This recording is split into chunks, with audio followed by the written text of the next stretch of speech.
If there's one thing that you can give Evolve, it's that it strives to be different. There's nothing quite like this 4 vs 1 shooter that expertly mixes both class-based cooperative gameplay along with what can only be described as the video game equivalent of hide and seek, only with beasts that look like they'd be right at home in a Godzilla movie. Evolve is a risky title for Turtle Rock, the developers of Left 4 Dead. It's complicated, you spend a lot of time just running around, and while there are fairly intelligent bots to play against as a single player, this is largely a game meant to be played with and against other people. It's not going to be a game for everyone, that's for sure. But if you take the time to learn how to properly play as a monster so you can stand a chance against a well-coordinated team of hunters, or if you have a group of buddies to play with on the hunter side, I think you'll find that Evolve is one of the most intense and refreshingly unique multiplayer titles in recent memory. Evolve is essentially 2 games in one, depending on which side you play as. If you're playing on the team of 4 hunters, it almost feels like a mix of Team Fortress 2 and Left 4 Dead. Only instead of fighting against an enemy team or the zombie horde, you're going up against a singular powerful foe that can only be defeated by working together with your squad of 4. Like Team Fortress, your team is made up of several different classes, each with their own specific role in the team and a unique loadout of weapons.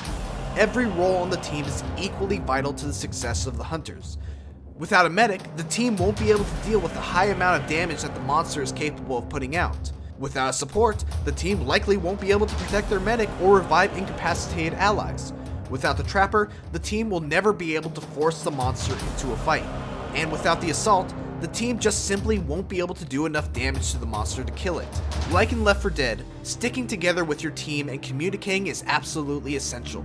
There are a number of hazards in the world of Sheer that can incapacitate a hunter and slowly kill them unless a teammate is around to save them. Communication is also vital for letting your teammates know where the monster is, where to go to cut the monster off when it starts running into a corner, and to call out for heals when the monster is focusing a single hunter down. If there's one thing that Turtle Rock has mastered over the years, it's the art of creating a game where good communication is as much of a necessary skill as gun accuracy or fast reflexes. If you're playing as the monster, the rules of the game are completely different. The game takes a third-person perspective, and instead of being the hunter, you are the hunted. Well, at least at the start of the game anyway. As the monster, you begin each game at level 1. In order to level up and evolve, you'll need to feed upon the wide variety of wildlife in the map. Each time you level up, your monster gets more health, stronger attacks, and a few points to improve your 4 abilities. It's important to note that until the monster reaches level 3, the max level, the monster is at a distinct disadvantage against a well-coordinated hunter team. And that's part of what makes playing as the monster so much fun. Because of the fact that you're so weak at the start, it leads to some unbelievably intense battles when you do actually get caught in a dome in the early goings of the game. Coming out on top of these battles also feels damn good, because it usually means you are somehow able to outsmart your human opponents, whether by causing them to trickle in one at a time, or by using the dangerous wildlife to your advantage, or forcing a fight in a tactically advantageous battleground.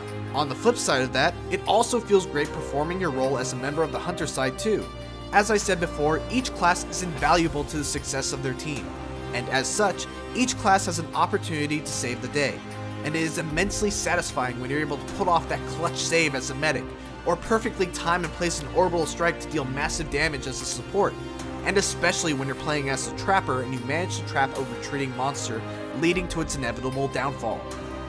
While the core of Evolve always remains the same, there are a couple of different game types that alter the priorities of the hunters and monster. The default mode, Hunt, simply has hunters hunting down the monster in an attempt to kill it before it reaches level 3. Once it does reach level 3, the monster gains a secondary victory condition. In addition to being able to win by killing off all the hunters, it can also win by destroying a power relay located at a key location on the map. The mode Nest places a series of eggs all throughout the map that the hunters must destroy.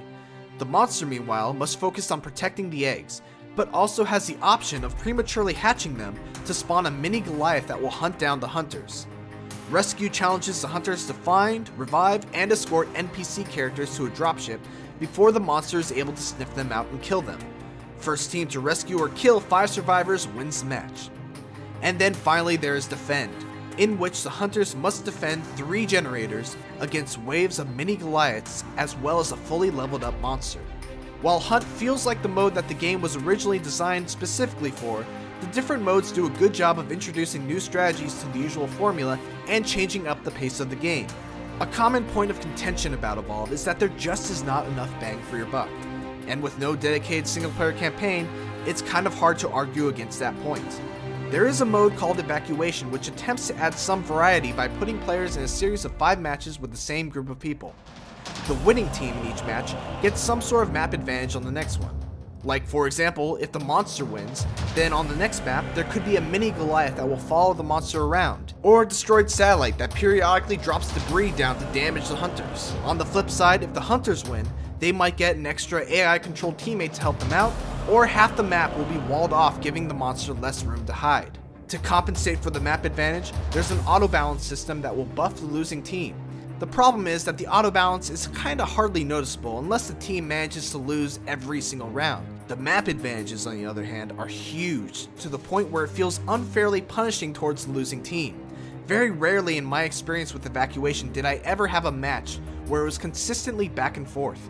It was almost always one team winning the first match, and then winning every other match until the final defend round, where the auto-balance finally tipped the scales in the losing team's favor.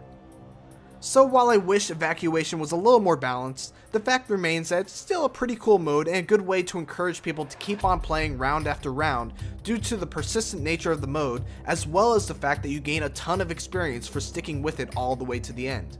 The biggest problem with Evolve is that if you're playing as a hunter, your experience will almost entirely be dependent on the people you're playing with.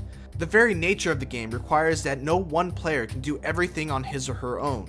So you're going to have to trust that your medic knows to prioritize healing over dealing damage to the monster, that your trapper knows how to cut off the monster and not waste the mobile arena, etc. This can be tough when you're playing with random people on the internet, making Evolve a game where if you don't have a group of friends to play it with, you're probably not going to have a great time. Personally, I get around that by devoting most of my time to playing as the monster, which ultimately suits me fine because goddamn, is it fun to play as a monster. Turtle Rock deserves a lot of credit for making each of the 3 monsters so unique and interesting in their own way. The Goliath is a hulkish brute with a ton of armor and lots of mobility, but needs to get up close and personal in order to do big damage. The Kraken lacks the speed and mobility of the other monsters, but makes up for it by being the only monster capable of dealing huge amounts of damage from long range. And finally, the Wraith is a slippery speed demon, capable of eluding capture due to its high speed dashes and a particularly tricky decoy ability. The problem is that she has by far the least amount of armor and health of the 3 monsters, making the Wraith the ultimate high risk, high reward monster.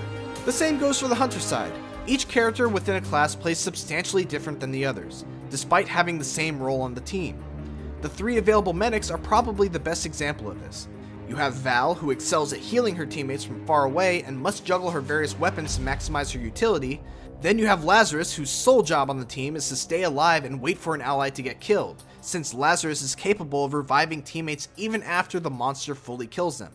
And finally, you have Kyra, who is the only medic capable of healing herself with her weapon, and also can buff her teammates with a speed boost to help catch up to the monster. Characters within each class are separated by tiers, and in order to unlock the characters in a higher tier, you must first demonstrate proficiency with the characters in a lower tier. A lot of people are probably going to be upset by the fact that they have to grind in order to unlock new characters, but ultimately I think it works pretty well. It's nice to have to play as each character to unlock the others, because then you get to learn what each one does, what they bring to the table, and if you're playing as the monster, how to strategize against them. Evolve is a fresh take on competitive multiplayer, and most of its biggest flaws are really just inherent issues in the idea of the game. It's a game that relies on teamwork, and as such, it makes it so that your experience with the game is largely dependent on who you're playing it with. It's a game with a core concept so tied to multiplayer that it lacks a fleshed out single player experience. Those are pretty big issues, and they're surely enough to drive some people away. But if you're able to look past them, I think you'll find that the risks that Turtle Rock took with the design of Evolve are worth it. Under the right conditions, you'll be hard pressed to find a game that's more intense than a closely contested game of Evolve. Single player purists may want to stay away, and if you can't convince a group of friends to pick it up along with you, you might want to wait for a price drop. But if you do have a group of buddies to play with, or you simply don't mind diving deep into playing as a monster, Evolve will keep you busy for a long time.